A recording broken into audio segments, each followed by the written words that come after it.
MQM Pakistan کے اراکین Sindh assembly علی خورشیدی اور عادل عسکری، جن سے MQM کے فیصل واڈا کو سینیٹر بنانے میں دلچسپی کا اندازہ لگایا جا سکتا ہے۔ MQM ذرائع کے مطابق امید ظاہر کی جا رہی ہے کہ فیصل واڈا MQM میں شمولیت اختیار کر لیں گے۔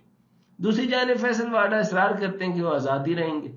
اس سارے مہمہ کا ایک مطلب ہے، وہ یہ کہ MQM کو خود بھی نہیں معلوم یہ جو کچھ ہو رہا ہے کیسے اور کہاں سے ہو رہا ہے۔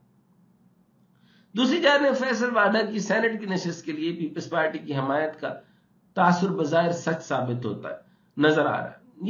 یہ ساری گفتگو کرتے ہوئے مجھے بڑی شرمندگی ہوتی ہے کہ پاکستان کی سیاست میں اب حالت یہ آ گئی ہے کہ فیصل واڈا جیسے لوگوں کو ڈسکس کرنا پڑتا ہے، یعنی تھرڈ کلاس تھرڈ ایکوین، یعنی اتنی لو ریٹڈ لوگوں کو جن کی گفتگو کیا، جن کو ذکر کیا، جن کی بات تک نہیں ہونی چاہیے، یہ آپ کی سیاست میں لیکن المیہ کے طور پر آپ سے بات کرنی پڑتی ہے۔ تو یہ آپ کو فیصل واڈا ہے۔ تو سنیے، تو اب زرداری صاحب کے بیٹے، انہوں نے کہا کہ وہ خود یہ بول رہے ہیں کہ میں زرداری صاحب کے بیٹے جیسا ہوں۔ تو اس بیان سے تو لگتا ہے کہ پانچوں انگلیاں گھی اور سڑ کڑائی میں۔ پاکستان اور IMF کے جائزہ مشن کے درمیان اقتصادی جائزہ مذاکرات مکمل ہو گئے۔ اب جب میں یہ مکمل ہو گئے کی بات کرتا ہوں تو ادھر آپ دیکھیں کہ آپ کے اپر ہاؤس، آپ کا لوور ہاؤس، یعنی آپ کی جو سیکریٹریٹ ہے، آپ کا سیکریٹریٹ بھی شامل کر لیں، یہ تو بیوروکریسی ہے جو پاکستان کی بون آف کنٹینشن ہے۔ پھر آپ کا سینٹ اور آپ کی جو پارلیمان، ان واقعات اور ان معاملات جو IMF کے ساتھ پاکستان کے ہو رہے ہیں، یہ دونوں irrelevant ہیں۔ یہاں الیکشن ہو نہیں ہو، واڈا ہو نہیں ہو، اس سے کوئی فرق نہیں پڑتی۔ پاکستان میں صرف ایک ہی جگہ اب کام کر رہی ہے، وہ ہے SIFC۔ اب وہ کب تک کرتے ہیں اور کیا کرتے ہیں؟ I am waiting for the right journal of course۔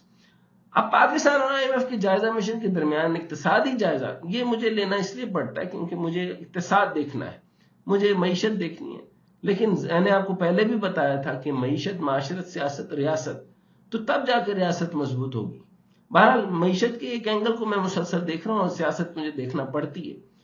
اب جو اطلاعات آ رہی ہیں اس سے متعلق اب IMF کی جانب سے اعلامیہ جاری کیے جانے کا امکان ہے۔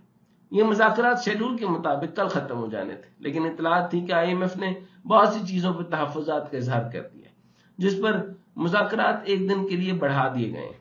جس کے بعد آج ہمارے وزیر خزانہ نے امریکی سفیر سے اہم ملاقات کی، اور اس ملاقات کے بعد امریکی سفیر نے IMF کو پاکستان کی موجودہ سٹینڈ بائی ارینجمنٹ کو مکمل کرنے کے لیے امریکی حکومت کی حمایت کی یقین دہانی کرائی، اور یوں یہ معاملات حتمی انجام کی طرف گئے۔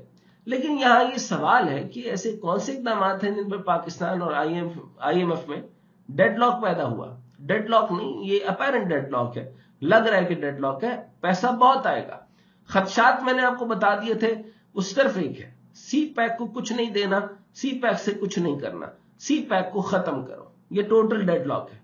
اور آپ کی حکومت بک گئی، آپ کی حکومت بک گئی، یہ تھا ڈیڈ لاک۔ مسئلہ یہ ہے کہ IMF سٹاف لیول معاہدہ کرنے سے پہلے 1 جولائی 2024 سے بجلی اور گیس کی قیمتوں میں مزید اضافے اور ایندھن کی قیمتوں میں رد و بدل پر وزیر اعظم شہباز شریف سمیت اعلیٰ سطح کی یقین دہانیوں کا خواہاں تھا۔ IMF ریونیو بڑھانے کا کہتا تھا، جس نے صوبوں سے 600 ارب روپے سے سرپلس ریونیو پیدا کرنے پر اتفاق کیا تھا، لیکن یہ معاملہ صرف یقین دہانی پر سلجھ نہیں پایا تھا۔ IMF پرچون فروشوں کے حوالے سے اسکیم کا اعلان بھی چاہتا تھا، لیکن FBR مہمان ٹیم کو قائل کرنے کی کوشش کر رہی تھی کہ یہ اسکیم آئندہ بجٹ میں لانچ کی جائے، کیونکہ اس کے لیے کوششیں تو بہت کرنا ہوں گی، جبکہ مجموعی آمدن پر اس کا کوئی زیادہ مثبت اثر نہیں آئے گا۔ IMF یہ بھی چاہتا ہے کہ ٹیکس جمع کرنے کے ہدف کے لیے FBR کو مارچ 2024 تک 879 ارب روپے جمع کرنے ہوں گے، جبکہ دوسری سہ ماہی میں اپریل تا جون میں FBR کو 2707 ارب روپے ٹیکس جمع کرانا ہوگا، تاکہ مطلوبہ آمدن کا ہدف جو کہ 9415 ارب روپے حاصل کیا جا سکتا ہے۔ لیکن FBR نے تاحال 5829 ارب روپے رواں مالی سال کے پہلے 8 ماہ جولائی تا فروری جمع کیے۔ چنانچہ یہ جون 2024 تک ریونیو جمع کرنے کے ہدف کا حصول بہت چیلنجنگ ہو جائے گا، اور 9415 ارب روپے بہت بڑا ہدف ثابت ہوگا۔ اس کے علاوہ پاکستان نے IMF کو چینی پاور پلانٹ کے واجب الادا 493 ارب روپے کی واجبات کی ادائیگی کے لیے مزید اضافی بجٹ مختص نہ کرنے کی یقین دہانی کرا دی تھی۔ اب یہاں سے آپ کو بات سمجھ میں آ گئی ہوگی اور اس سے آپ کو گہرائی سے معاملہ سمجھ آ گیا ہوگا اور اس سے آپ کو کلیئرٹی ہو گئی ہوگی کہ اب کیا ہونے جا رہا ہے، اب سی پیک کے ساتھ کیا ہونے جا رہا ہے۔ بہرحال اضافی بجٹ میں مختص نہ کرنے کی یقین دہانی کرا دی گئی تھی، کیونکہ آئی ایم ایف اس پر بھی رولا ڈال رہا تھا کہ سی پیک کے تحت چلنے والے چینی پاور پلانٹس کے واجبات جنوری کے اختتام تک 493 ارب روپے یا 1.8 ارب روپے کی ریکارڈ سطح تک پہنچ چکے ہیں، جو کہ گزشتہ سال جون کے مقابلے میں 77% زیادہ ہے۔ آئی ایم ایف نے بجلی کی چوری کے خلاف جاری مہم کی صلاحیت پر بھی سوال اٹھائے۔ آئی ایم ایف نے گردشی قرضے کو 263 ارب روپے تک محدود کر کے حکومتی دعووں پر بھی شکوک و شبہات کا اظہار کیا تھا، کیونکہ رواں مالی سال کے 7 ماہ کے دوران ہی گردشی قرضہ 200 ارب روپے تک پہنچ چکا ہے، جو کہ مجموعی گردشی قرضے کو رواں سال 2.31 ہزار ارب روپے تک رکھنے کے لیے ہدف کو غیر یقینی بناتا ہے۔ یہ وہ سب مسائل تھے جن پر ڈیڈ لاک تھا، لیکن میں نے آپ کو بتایا ڈیڈ لاک صرف سی پیک پر تھا، باقی ساری کی ساری چیزیں تو آپ مان رہے ہیں۔ آپ غلام ابن غلام اس طرح کی نیگوشیشن آپ نے کرنی تھی، سو آپ بالکل سر کے بل لیٹ جاتے۔ اگر آپ نے سی پیک کو درمیان میں رکھا ہوتا تو آپ کو اس طریقے سے ذلیل اور رسوا ہو کر نیگوشیشن نہ کرنی پڑتی۔ آئی ایم ایف ضروری ہے لیکن کریڈیبلٹی بھی تو ضروری ہے، لیکن آپ نے نواز شریف کو لا کر، آپ نے شہباز شریف کو لا کر اپنی ڈگنیٹی، اپنی کریڈیبلٹی ان کے جوتوں میں رکھ دی۔ لیکن پھر ہمارے وزیر خزانہ نے امریکی سفیر کے در پر حاضری دی اور اس کے بعد معاملات میں کچھ پیش رفت ہوئی۔ آج احتساب عدالت نے نواز شریف کے بیٹوں حسن اور حسین، پاکستان کو حسن اور حسین کی قیمت پہ جو ہے نا اس نے بیچ دیا۔ یقین کیجئے صرف اپنے مقدمات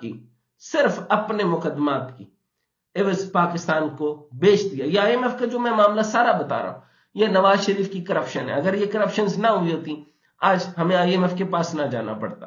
آج زرداری صاحب نے جو تنخواہ اپنی جو نہیں لے رہے، آج سوئس سے سارا پیسہ دے دیں، اپنی زمینیں بیچیں، جو سوئس میں پاکستان کے سارے پیسے ہنڈی حوالے کے ذریعے آپ نے سوئس بینکوں میں رکھوائے ہیں۔ آج کے سارے لوگ جو لوٹا ہوا پیسہ جو لے کر گئے ہیں یہ لا کر دے دیتے، اور still I am waiting for the right general. یہ جنرل کے کام ہوتے ہیں، یہ آئی ایس آئی کا کام تھا، ان کو پتا تھا یہ کہاں سے چوری کر رہے ہیں، سو یہ چوری کرنے سے پہلے ان کو روک لیا جاتا یا ان سے یہ چوری کا مال نکلوا لیا جاتا، تو آج جو ہے وہ ہم حسن اور حسین کے جو ہے وہ نیب کے کیسز صاف ستھرے کر کے نواز شریف کو بالکل اس کے ساتھ ہوا تو ہاتھ ہے، پھر $3 بلین لے کر ہم نے اس کو جانے دیا، اس کو سزا دیے بغیر آپ نے جانے دیا۔ یہ معاملات کیسے چلیں گے اور کہاں تک چلیں گے؟ بہرحال اس کے علاوہ میں آپ سے اور کیا بات کروں، نہ ایون فیلڈ کیس بنا، نہ باقی معاملات بنے۔ اب آپ احتجاج کریں یا جو مرضی کریں، جون جولائی تک تو عمران خان کو یہ رہا نہیں کرنے والے۔ آئی ایم ایف کی وجہ سے ایک ہنگامہ ہوگا اور صرف غریب جو ہے آہوکاری کر سکتا ہے، اس کے علاوہ وہ کچھ نہیں کر سکتا۔